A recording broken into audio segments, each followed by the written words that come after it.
Tinubu's government receives directive to release Nnamdi Kanu immediately. See who made the demand. Good morning, everyone, and thank you for tuning in and listening to the channel that we got to hear this morning. As our headline for this morning says that Tinubu's government receives directive to release Nnamdi Kanu immediately. See who made the demand. In a concerted effort to address escalating security concerns and human rights violations in the Nigeria South-South region, a two-day summit convened in Enugu has culminated in a unified call for the immediate release of Mazi Nnamdi Kanu, leader of the indigenous people of Biafra (IPOB), and the establishment of a dedicated Human Rights Bureau. The Southeast Stakeholders Summit on Peace, Security and Public Hearing on Human Rights Violation, held from February 21 to 22, 2025, was a collaborative initiative organized by the Nigerian Bar Association (NBA), the Rule of Law Accountability Advocacy Center, and various Southeast-based civil society organizations. The summit attracted a diverse assembly of participants, including legal practitioners, human rights advocates, security personnel, and political leaders, all converging to deliberate and multi-phase challenges besieging the region. Central to the discussion was a pervasive insecurity and the pressing need for a historic approach to human rights protection. Well, in his opening remark, DIG Hashminu Agunju, retired chairman of the Police Service Commission candidacy, acknowledged the prevalence of human rights abuses perpetrated by some officers of the Nigerian police force in the southeast. He highlighted the troubling transformation of security checkpoints into extortion points, saying the eastern region has of late become the hotbed of insecurity in the country and the unofficial headquarters of human rights violations.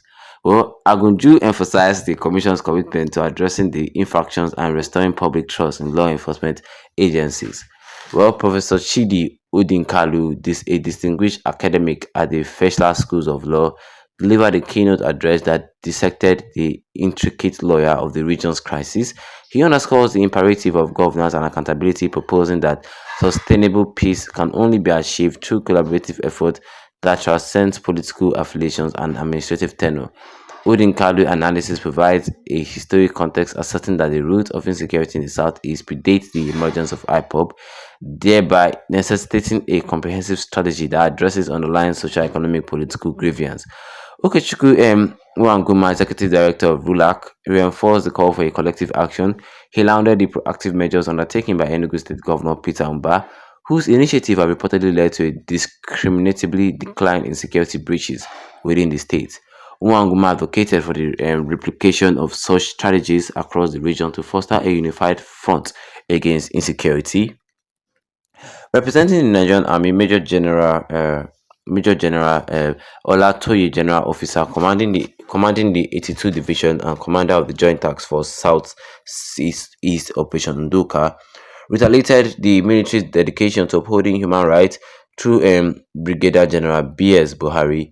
They convened that the Army maintains a zero-tolerance policy towards human rights violation and has instituted training programs to sensitize personnel on the importance of respecting civilian rights.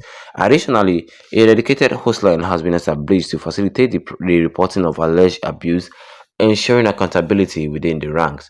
The summit deliberations culminated in a communique that outlined several pivotal recommendations aimed at ameliorating the region's challenges.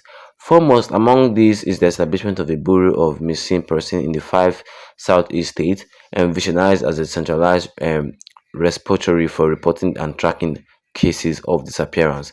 This bureau would not only support affected families but also coordinate investigative and rescue operations addressing the alarming rise of missing persons incidents. Another significant proposition is the creation of a human rights bureau dedicated to the promotion and protection of human rights within the southeast. This institution would serve as a watchdog, ensuring that allegations of rights violation are promptly investigated and redressed, thereby fostering a culture of accountability and justice.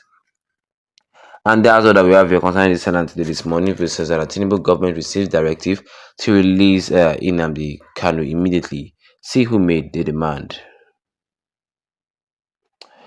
Well, of course, yes, of course, you are the for me this one. And if you're not a subscriber, the best you can do right here, right now, is to tap that subscribe button. Yeah, with notification bell so that anytime I have any new video, you'll be the first to get notified about it ASAP. Tinubu government receives directive to release Nnamdi Kanu immediately. Let's see who made the demand.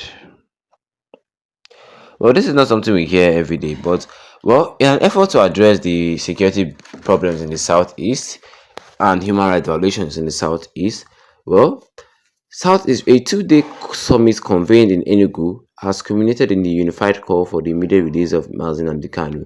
I mean, they held a meeting just to call for the release of Nnamdi Kanu. They're not the only people who have called for the release of Nnamdi Kanu. If you start calling people who have actually called for the release of Nnamdi Kanu, they plenty like sand. But it turns out that, like say, they are just calling, and they're wasting their speed. Tinubu is not even listening to them. Yes, because it looks as if the thing just entering Tinubu ear and coming out from the other side. He's not even listening to them at all concerning the release of Nnamdi Kanu. People are saying that does Tinubu even care about the release of Nnamdi Kanu, or does Tinubu even want to release Nnamdi Kanu at all? Because a lot of people have called for the release of Nnamdi Kanu day and night, keep calling for the release of Nnamdi Kanu, but well, this meeting was organized by the Nigerian Bar Association (NBA), the Rule of Law and Accountability Advocacy Center (RULAC), and various Southeast-based civil society organizations, and they all agreed that to stop the insecurity and the human rights violation, Nnamdi Kanu has to be released. Yeah, Nnamdi Kanu has to be released, no matter what. He has to be released. First of all, the man is innocent. Reason why they're holding him behind bars was for reasons only them and God know. His reasons are only them and God know. Well, in his opening remarks, DIG Hashim Aguru, the chairman of the Police Service Commission, can't acknowledge the prevalent human rights abuse perpetrated by some officers in the Nigerian police force in the southeast, and he highlighted the troubling transformation of security checkpoints into extortion points, saying that the eastern region has of late become the hotbed of insecurity in the country. The eastern point is not yet the hotbed of insecurity. Insecurity is still very much active in the northern part of the country. But people don't like the eastern because the eastern region is known for having peace. I mean, the eastern region is very peaceful. Things are not just like this. A lot of people have still called for the release of Nnamdi Kanu. The Ona is a different group called for the release of Nnamdi Kanu. But it is just simple. Tinubu release Nnamdi Kanu because this man is innocent. Because this man is innocent. But the answer is no. I mean, everybody knows the case that Nnamdi Kanu is facing at this point in time. The Southeast cannot develop under insecurity. That's what the SEDC said. The Southeast Developmental Commission said. They cannot develop under insecurity. And in order to solve the insecurity, you just have to release Nnamdi Kanu, whether they like it or not. Or drop a comment in the comment section. Don't forget to leave a like on this video. Then tap the subscribe button as we go on with the notification bell. So anytime I have any new video, you'll be the first to get notified about it. Once again, thank you for tuning in and have a wonderful day ahead of you.